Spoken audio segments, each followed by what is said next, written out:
ليظهره على الدين كله ولو كره المشركون. أشهد أن لا إله إلا الله وحده لا شريك له وأشهد أن محمدا عبده ورسوله لا نبي بعده. اللهم صل على محمد وعلى آله وأصحابه ومن تبعهم بإحسان إلى يوم الدين. أما بعد يا أيها الذين آمنوا اتقوا الله حق تقاته ولا تموتن إلا وأنتم مسلمون. قال الله تعالى في كتابه الكريم: أعوذ بالله من الشيطان الرجيم. بسم الله الرحمن الرحيم. الحق من ربك فلا تكونن minal mumtarin. Alhamdulillah, jamaah Masjid Al-Ikhlas Komplek Perumahan Taman Alamanda yang berbahagia. Puji syukur kita panjatkan hanya untuk Allah Subhanahu wa taala. Salawat dan salam senantiasa dicurahkan kepada Rasulullah sallallahu alaihi wasallam, keluarga sahabat dan seluruh pengikutnya ke umatnya yang istiqomah. Amin ya Allah ya rabbal alamin. Malam ini saya akan menyampaikan materi tentang filosofi sebuah kebenaran. Jangan berbahagia. Kebenaran ini tidak boleh diklaim oleh kelompok atau seseorang yang mengaku dirinya paling benar, paling hebat. Karena manusia ini pada dasarnya bukan pemilik kebenaran, tapi pencari kebenaran.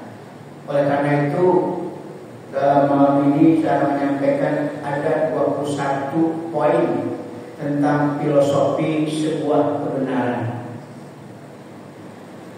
Yang pertama adalah Allah Subhanahu wa taala sebagai sumber kebenaran dan juga pemilik kebenaran. Itu hanya Allah, bukan yang lain.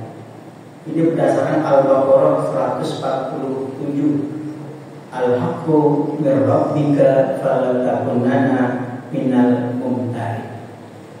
Kebenaran itu hanya datang dari Allah Subhanahu wa taala, Rabb kalian semua. Oleh karena itu janganlah kalian termasuk golongan orang-orang yang ragu. Itu yang pertama. Jadi Allah sumber kebenaran dan juga sekaligus pemilik kebenaran. Kemudian kalau begitu kedudukan para rasul, para nabi itu apa? Para rasul sebetulnya bukan pemilik kebenaran, tapi merupakan penyampai risalah kebenaran. Ini berdasarkan surat Al-Maidah ayat 67. Situ Allah berfirman, A'udzubillahi minasyaitonirrajim. Ya ayyuhar rasul, wahai rasul, baligh ma unzila ilaika min rabbik. Sampaikanlah apa-apa yang telah aku turunkan kepada engkau. Sampaikan kepada umatmu. Jadi dalam hal ini para nabi dan rasul hanya penyampai risalah kebenaran. Dan isi daripada risalah kebenaran itu ya substansinya luas. Sebagai peringatan, memberi kabar gembira, itu keberadaan Rasulullah. Kalau yang membuat amal soleh, kabar gembiranya masuk surga. Kalau yang berbuat jahat, peringatannya masuk neraka. Banyak di ayat ini. Jadi intinya bukan pemilik, tapi penyampai risalah kebenaran para nabi dan Rasulullah. Berdasarkan Al-Maidah 67. Kalau begitu, manusia sebagai pencari kebenaran, bukan pemilik kebenaran. Maka saat sangat naif sekali kalau ada orang mengklaim saya paling benar, gitu kan? Kalau saya paling benar, yang lain salah. Nggak bisa begitu, Pak. Namanya mencari, bisa dapat, bisa tidak, tergantung referensinya, rujukannya, barometernya apa ketika dia mencari kebenaran. Makanya banyak manusia yang mengambil atau mempelajari filsafat. Filsafat itu materi pelajarannya orangnya filsuf, kebanyakan dari Yunani, Romawi, Inggris, Prancis, dan lainnya. Kita lihat mereka banyak yang sesat.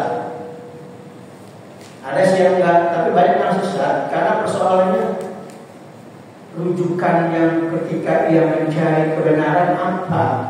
Nah, ini persoalan. Jadi Pak, sebentar saya katakan filsafat itu adalah asal bahasa Yunani, maknanya dua kata, philo dan sophos. Philo mencari, sophos kebenaran. Berarti mencari kebenaran. Betul, bukan pemilik kebenaran, mencari kebenaran. Bisa dapat, bisa tidak dapat, malah kacau.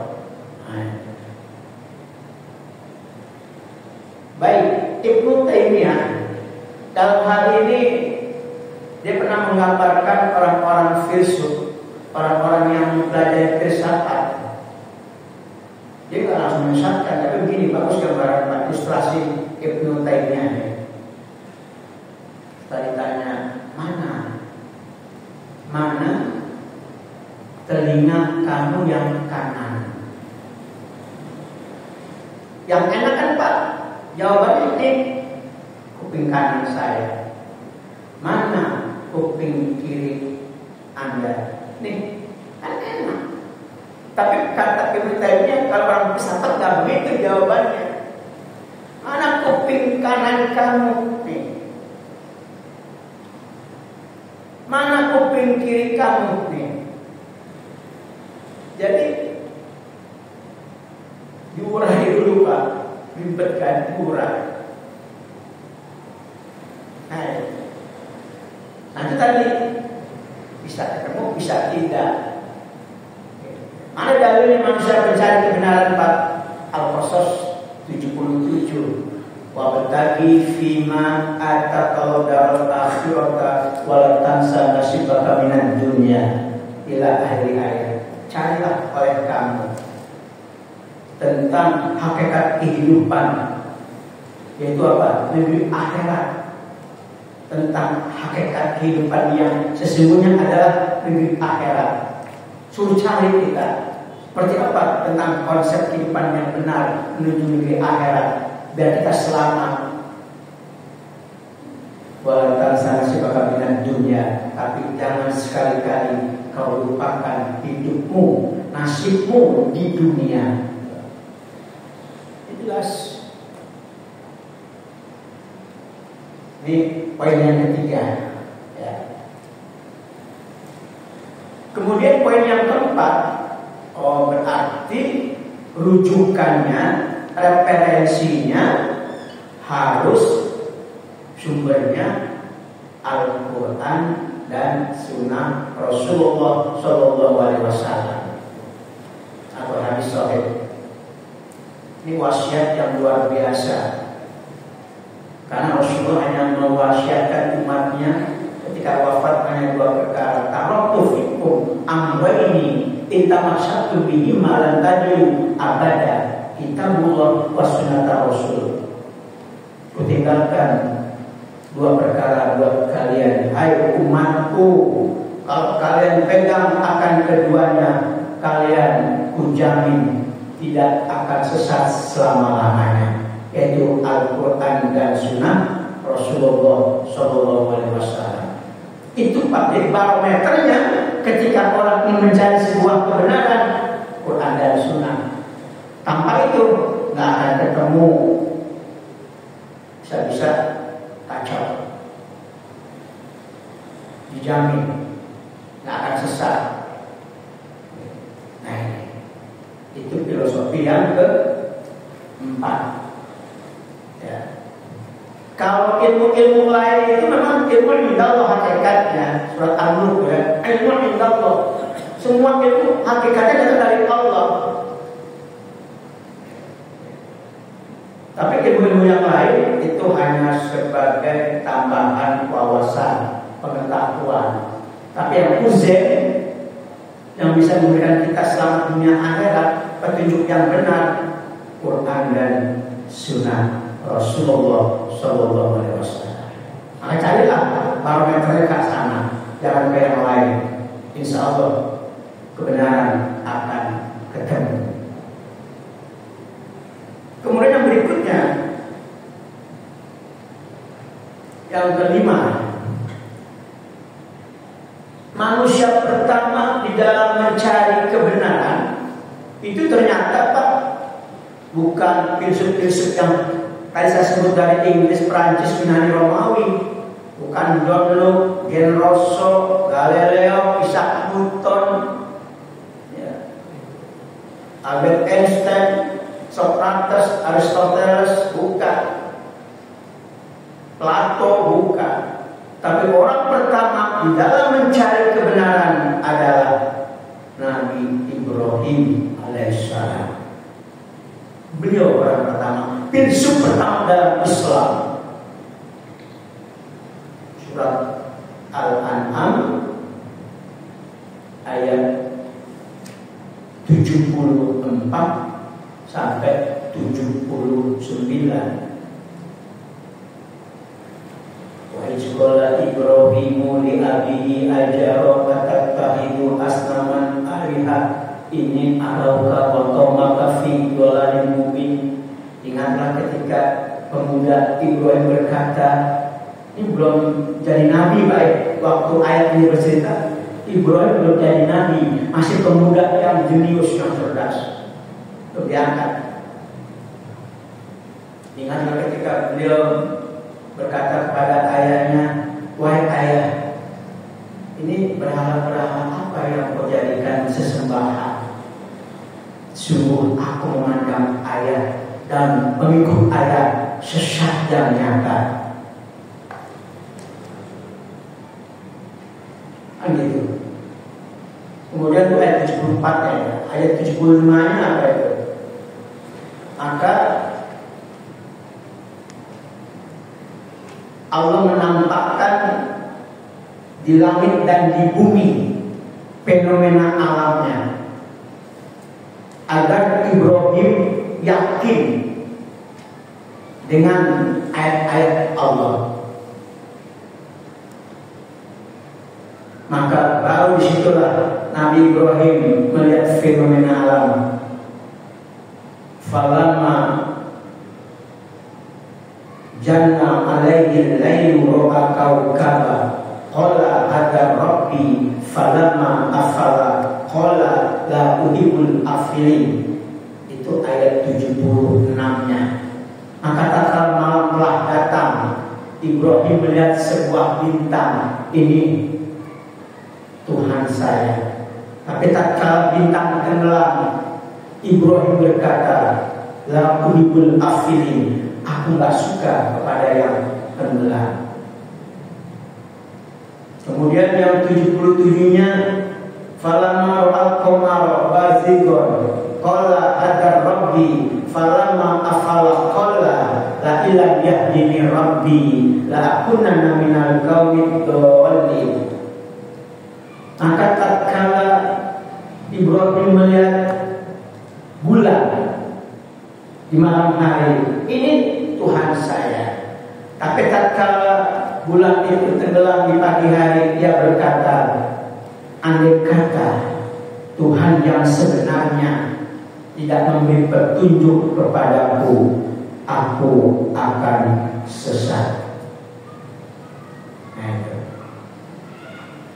Baru yang ketiga, falama ro'asyamsya bazighatan qala hadza rabbi hadza akbar.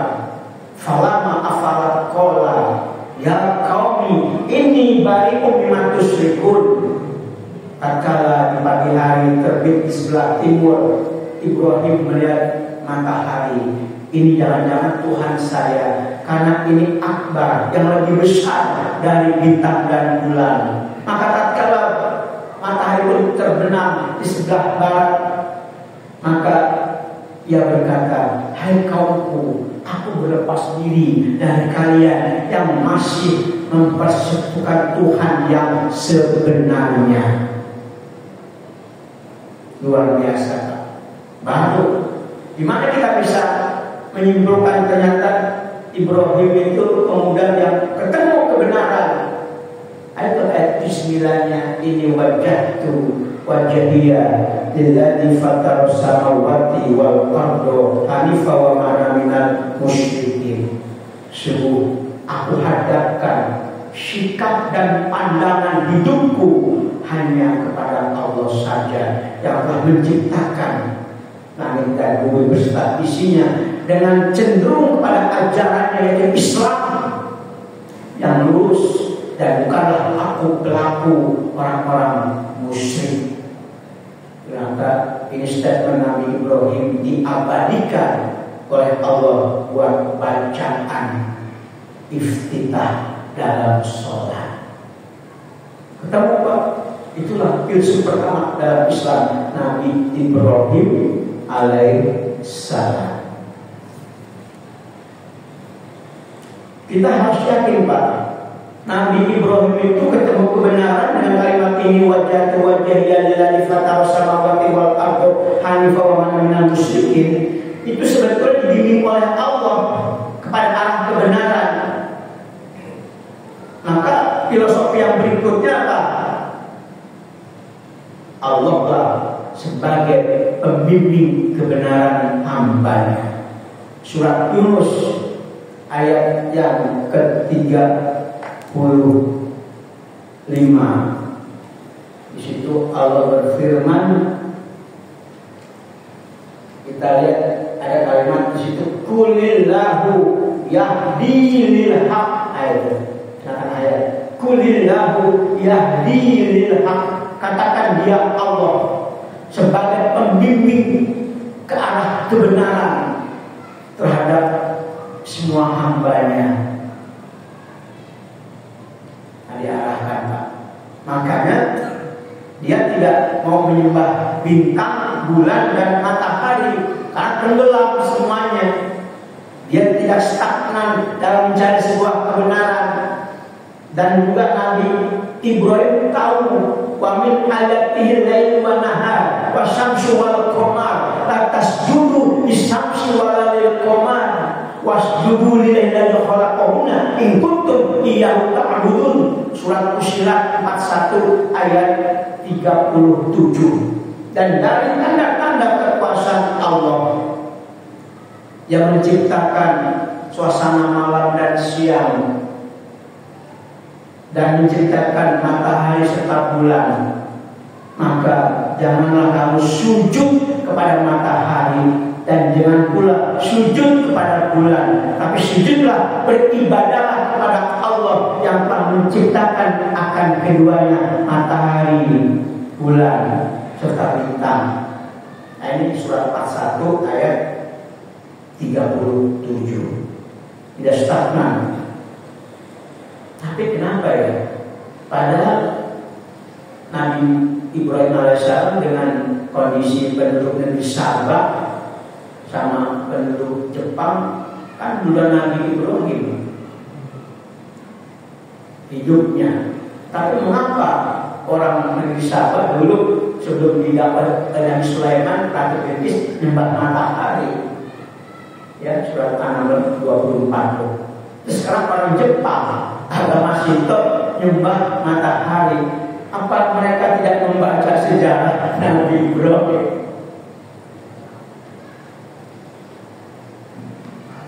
Nah itu Pak, itu filosofi yang berapa? Keenam ya? Keenam Pak Hari? Keenam ya? Sekarang yang ke-7. Iya. Baik. Sekarang yang ke-7 filosofinya adalah ternyata yang namanya kebenaran itu tunggal. tidak jamak hakikatnya. Di dalam surat Yunus ada kalimat ayat 32-nya, famada pada haki ila dolal, tidak ada sesudah kebenaran melainkan kebatilan, kesesatan.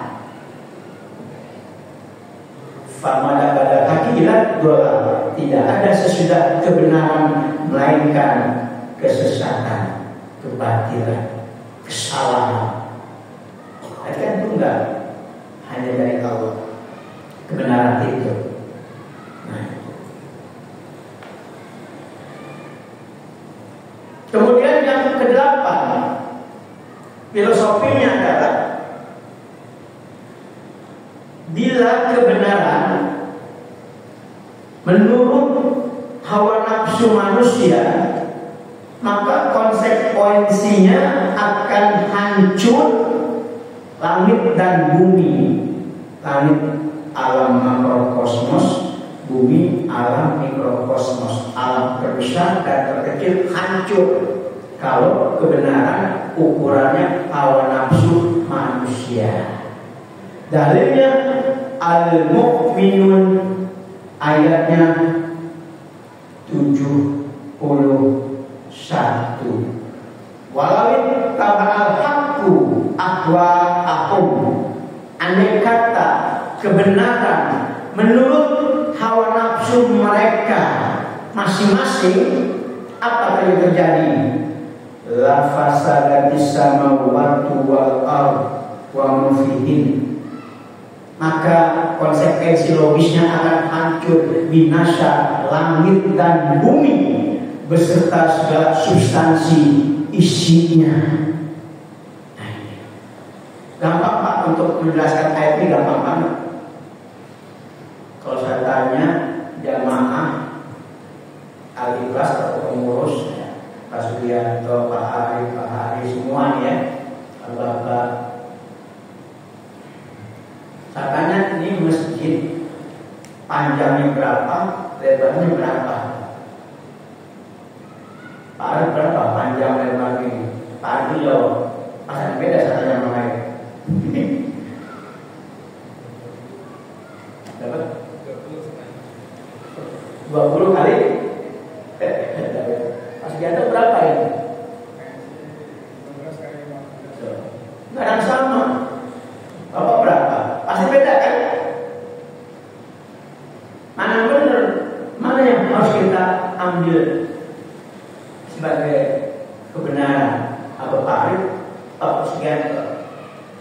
Itu contoh menurut hawa nafsu masing-masing. Biar pas, ambil alat ukuran meteran, ketemu dah tuh berapa panjangnya, berapa lebar. Begitu juga ketika manusia melihat sebuah kebenaran, harusnya Quran yang jadi barometer dikedepankan, baru hadis sahih yang berikutnya. Jangan pendapat masing-masing yang ada kaca.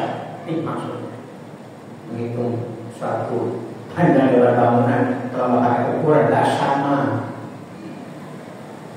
Lagi kalau dimasukin ke sertifikat kacau, seorang mau beli ini gimana gitu kan?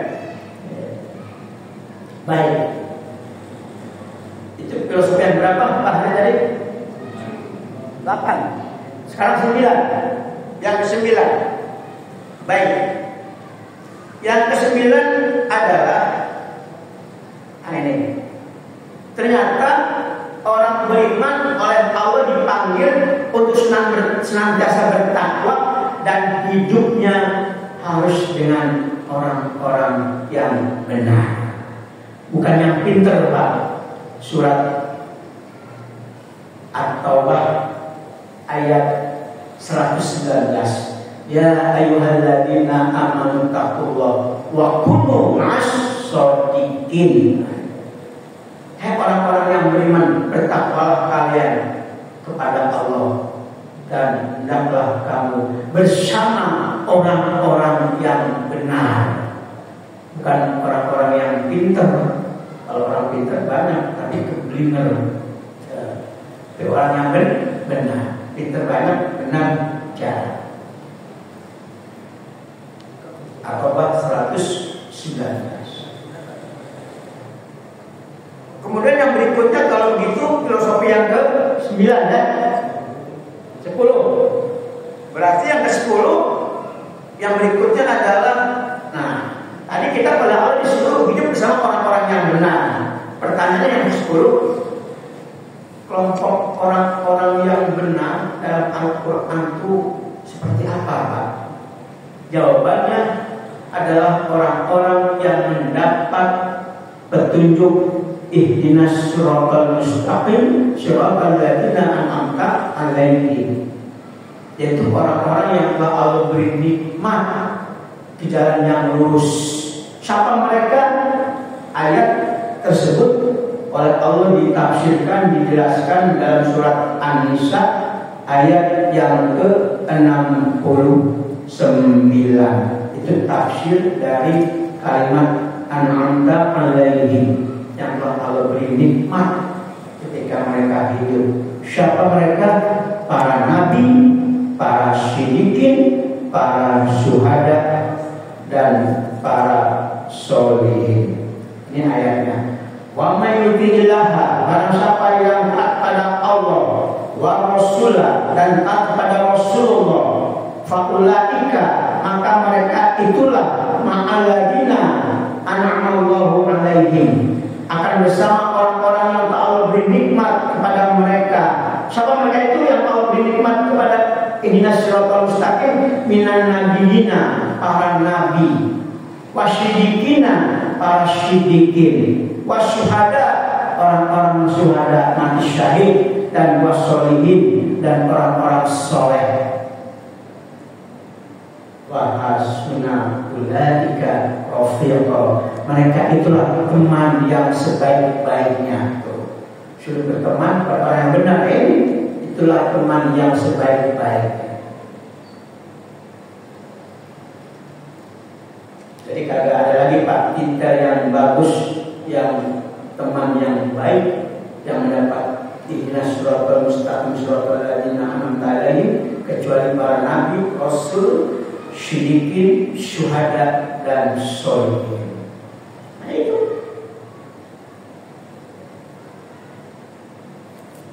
Ini gelar ini para sahabat Nabi punya semua.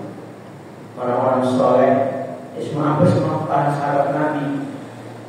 Syuhada, orang yang mati syahid, Hamzah, dan yang lain ya, Nabi Gunung, dalam perangan Syidik, Abu Bakar, ya kan?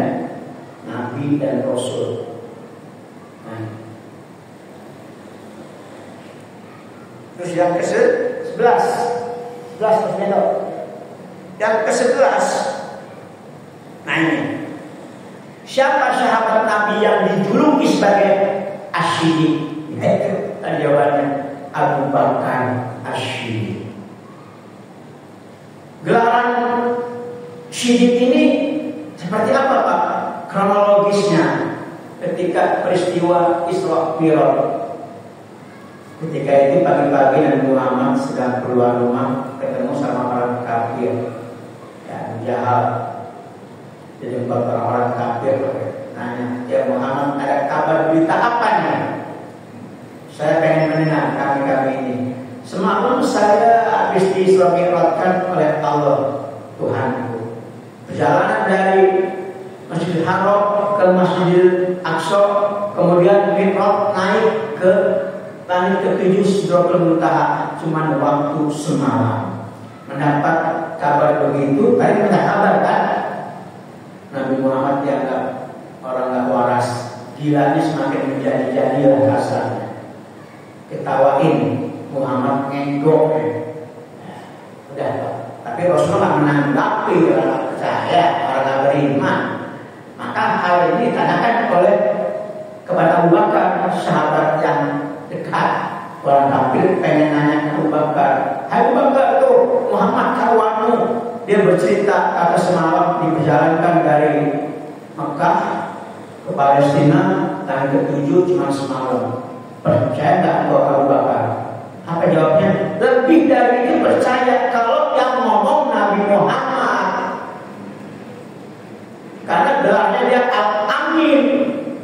Dan juga yang mengenal amin kalian, orang-orang kafir, gitu kan? Kecuali kalau yang ngomong kafir, anda nggak percaya kata Abu Bakar. Tapi kalau yang ngomong Nabi Muhammad lebih dari itu, yang lebih aneh lagi saya percaya.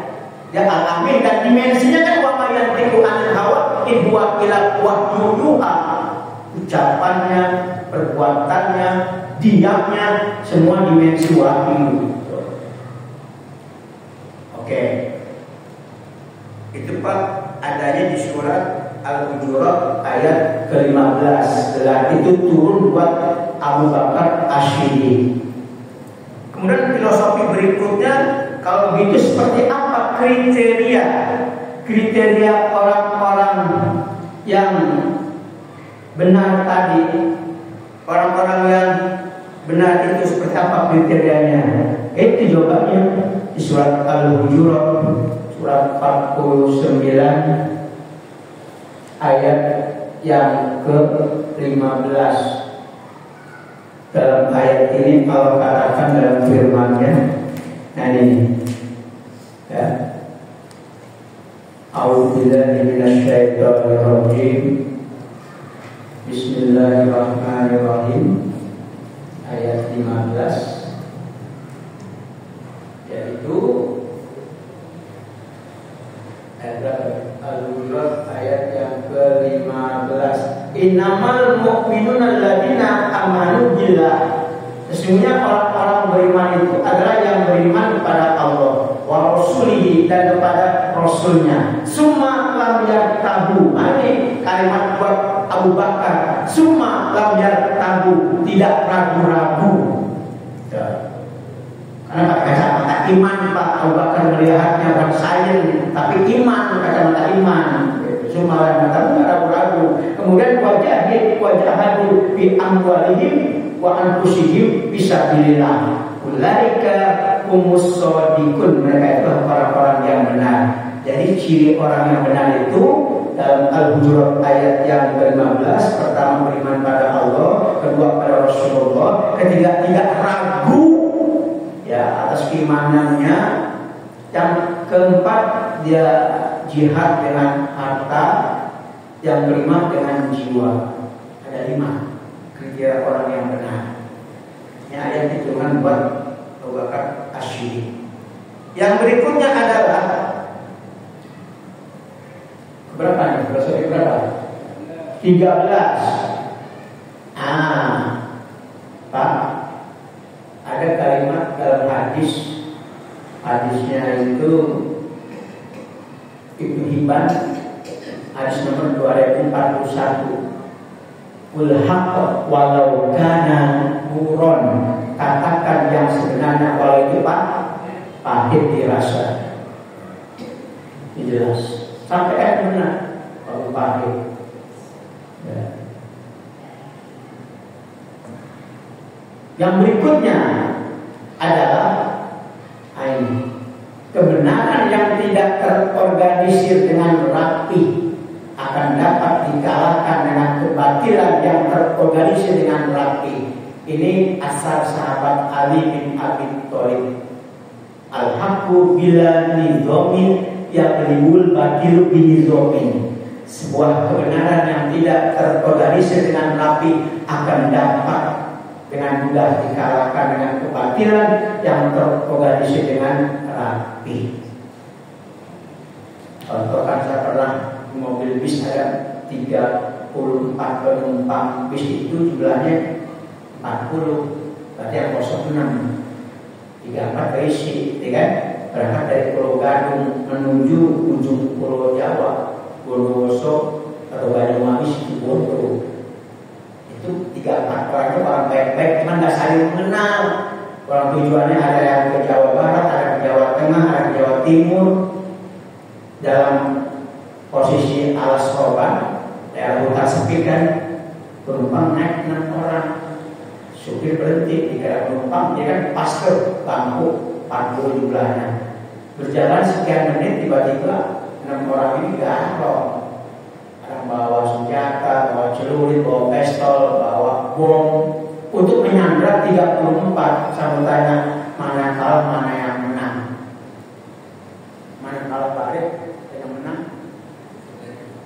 yang menang ya? Hah? Copet yang menang ya? Supir. Itu ada sepeda lain aja. Ya itu yang 6 orang itu yang menang.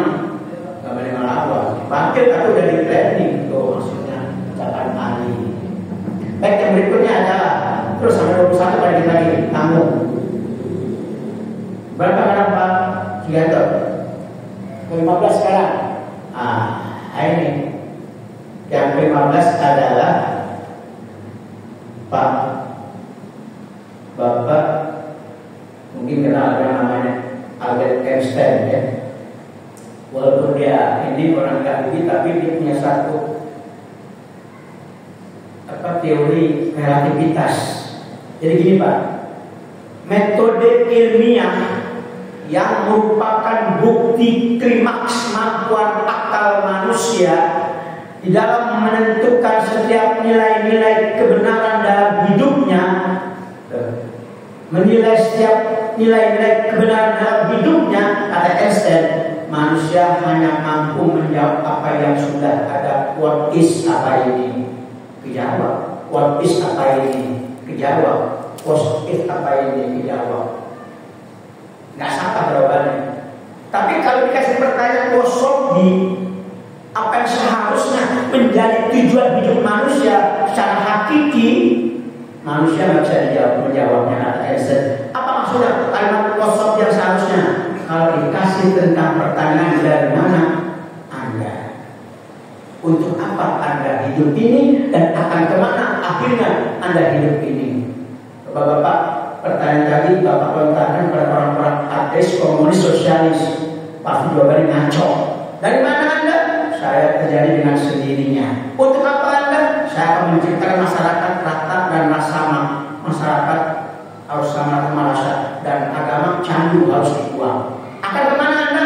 Memang saya akan mati, tapi nggak dibangkitkan tulang belulang dalam tanah selamanya, karena akhirat nggak ada. 3 jawaban ini Pak ternyata kalau abadikan dalam surat Al-Jasyiyah ayat 24, 45, 24. Wa qalu ma hiya illa hayatuna dunya namutu wa nahya wa ma nuhibna illa dzakar wa ma ta'udzaika min ilmin innahum illa yadunun. Mereka orang-orang kafir berkata hidup sekali dalam dunia doang, akhirat nggak ada, omong kosong, impossible tuh. Kita bisa hidup, bisa mati karena proses apa? Kausalitas berakibat, ada kematian dan kehidupan. Hanya masa yang menentukan manusia hidup dan mati. Waktu mati, waktu yang lahir hanya hidup. Tuhan tidak ada. Allah bantah, mereka hanya menduga-duga saja, tidak punya pengetahuan tentang konsep kehidupan. Tidak ada di Quran itu konsep orang ateis salah. Jadi kalau bisa ditanya, ramu iman dari mana? Itu dari Allah, tempat dari tanah untuk beribadah. Akan balik pada Allah, akan minta jawaban dari kiamat nanti setiap orang masing-masing. Itu benar jawabannya, karena Quran. Baik, yang selanjutnya. Menurut saya Einstein tidak dapat hidayah. Mahatma Gandhi tidak dapat hidayah. Mahatma Gandhi tetap dia idolanya di Muhammad Pak. Mahatma Gandhi dibunuh oleh Akron Gopse muridnya. Pas tanya apa? Karena politik Excel, karena dia idolanya dari Muhammad, idolanya coba. Cuman enggak, mas Islam tetap Hindu. Einstein tetap Yahudi. Jadi hidayah yang benar dalam paling hidup ini Pak. Baik, yang berikutnya adalah ini. Setiap yang berdimensi dengan ruang dan waktu tidak bisa dijadikan sebagai standar kebenaran yang abadi, yang mutlak, yang hakiki. Ini filosofi yang berikutnya.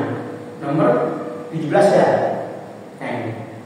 Mengapa Pak? Karena setiap yang berdimensi dan ruang dan waktu akan mengalami satu perubahan, sehingga ada awal, ada akhir yang kemudian hancur.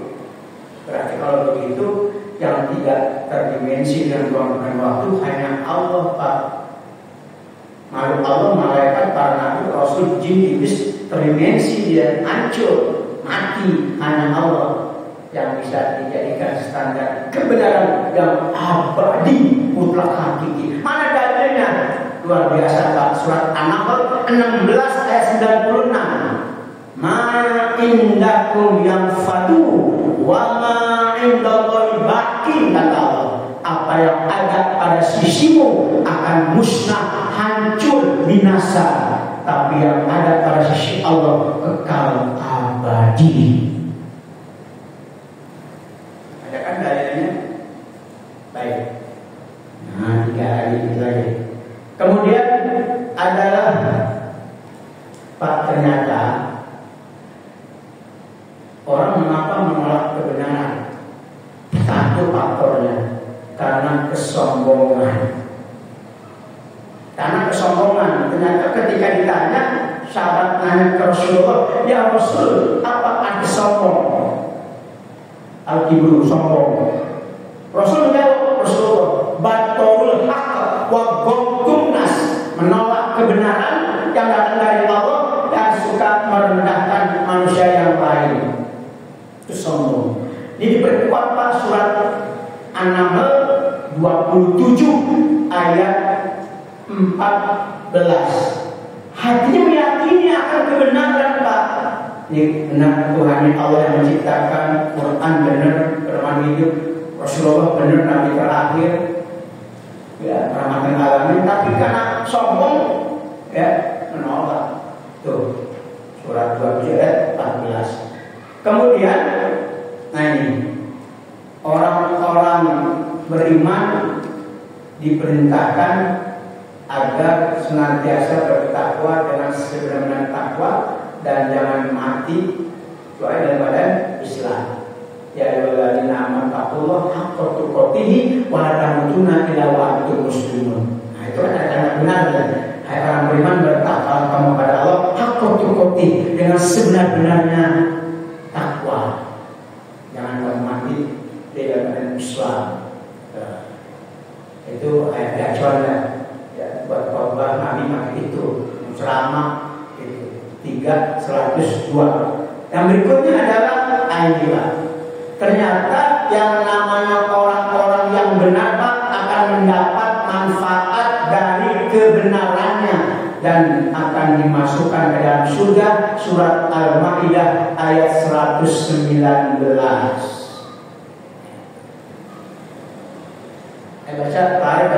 Terakhir. Surat Al-Maidah 119. Orang yang benar akan mendapat manfaat dari kebenarannya dan dijamin surga.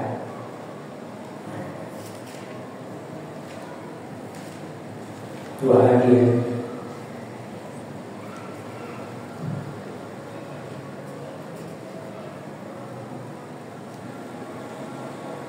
Artinya aja Pak. 119 Al-Maidah. Inilah saat orang yang benar memperoleh manfaat dari kebenarannya. Mereka memperoleh surga yang mengalirnya sungai-sungai. Mereka kekal di dalamnya selama-lamanya. Allah ridho kepada mereka dan mereka pun ridho kepadanya. Itulah kemenangan yang agung. Ya, jelas ya. Berikutnya adalah Pak, kebenaran akan tetap nampak muncul, kebatilan akan tetap hancur. Itu kehendak Allah, seperti itu. Al-Isra ayat 81. Gimana? Waqul ja'al haqqu wa jahaqal batil innal batila kana zahuqa. Katakanlah, kebenaran telah datang al-haq dan kebatilan telah lenyap hancur. Maka sesungguhnya kebatilan sesuatu yang akan pasti hancur lenyap. Kalau bertanya kok sekarang kok yang nggak muncul yang batin, kan hidup dipergilir Pak. Batin ka ayamu muda milwa baik nanas gitu. Dan batin bergilir pada berbuka. Dan terakhir yang nomor 21, filosofi kebenaran adalah Bapak harus banyak-banyak berdoa tentang doa ini. Insya Allah Bapak dan insya Allah sering mendengar doa ini kalau khotib penceramah suka doa dalam mimbar. Allahumma arinal haqqa haqqan warzuqna ittiba'ah wa arinal batila batilan warzuqna tinabah. Ya Allah, ya Rabb kami, tampakkan yang benar kalau itu memang benar, dan beri kami kekuatan untuk mengikuti yang benar tersebut, dan jauhkanlah dan tampakkanlah kebatilan kalau itu batil salah, dan beri kami kekuatan pula untuk menjauhi kebatilan itu. Nah, itulah Pak. Ya, dan sebagai terakhir, ya, Bapak kan sering ngomong di atas langit ada, itu maknanya apa? Bapak, di atas langit ada langit, berarti nggak boleh sombong. Ternyata ada orang yang lebih pintar. Ternyata ada ayatnya, surat Yusuf ayat 76.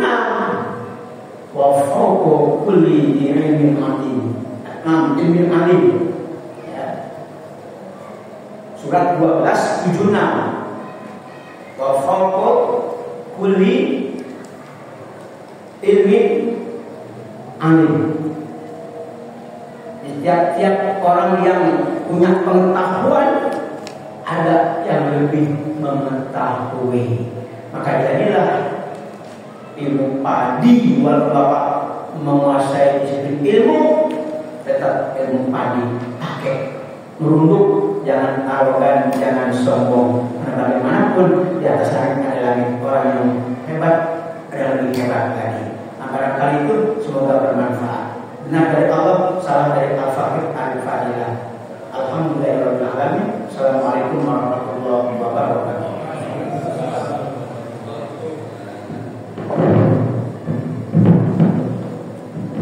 Alhamdulillahirrahmanirrahim. Mari kita tutup dengan doa konfirmasi. Subhanallah wa bihamdihi, asyhadu an la ilaha illa anta, astaghfiruka wa atubu ilaik. Assalamualaikum warahmatullahi wabarakatuh.